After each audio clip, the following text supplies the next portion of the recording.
The command sliced through the hospital hallway like lightning. "You're fired! Get out!" Dr. Hassan's voice cracked with authority and anger. The nurse, Sarah, stood rooted to the spot, her face burning with a mixture of shock and frustration. The waiting room had fallen into an eerie silence. Just moments before, Sarah had slapped a man in a wheelchair, a man who had crossed a line no one had seen until now. "He touched me without permission." Sarah's voice trembled as she spoke. "I told him to stop." But Dr. Hassan was deaf to her words. "You assaulted a patient in my clinic. That's unacceptable," he declared, turning his back as security arrived to escort Sarah out. No questions, no investigation. 5 years of dedication vanished with the slam of the door. Outside, rain poured heavily, as if the sky itself mourned Sarah's dismissal. Sitting alone in her modest apartment, she stared at the certificate that once symbolized her pride. Messages from colleagues filled her phone, but there was no word from Dr. Hassan, a man she once respected deeply.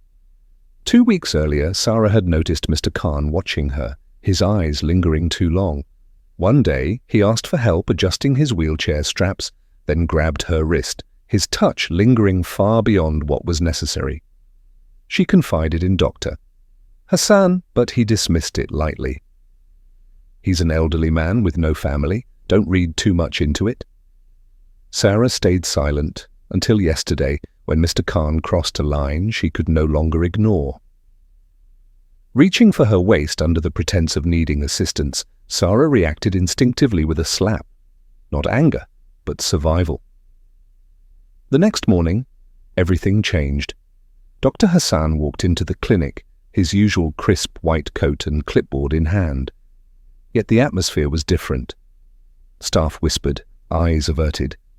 At the front desk, a camera crew waited, their lenses pointed directly at him. "Dr. Hassan, can you comment on the sexual harassment allegations made by your former nurse against a patient here?" a reporter asked, microphone ready. His mouth opened, then closed, unable to form a response. Sarah appeared beside a woman in uniform, a police officer. "She filed a formal complaint," the officer announced. "And we have CCTV footage." A tablet was handed over, and the footage played.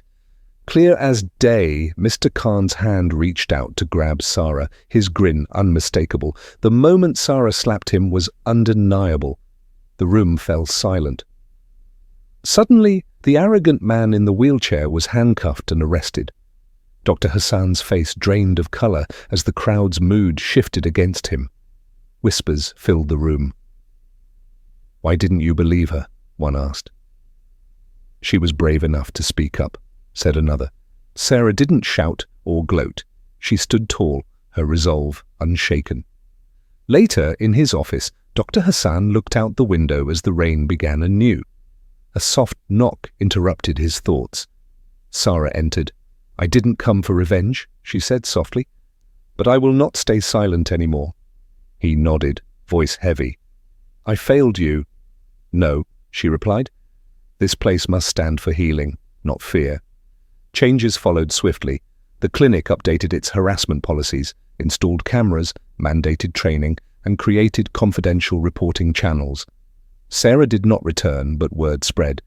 Another hospital offered her a better position with respect and understanding. Sometimes justice is quiet, persistent, and undeniable. Before we end, tell us in the comments where you are watching from. If this story moved you, subscribe, like, and leave a word of support below.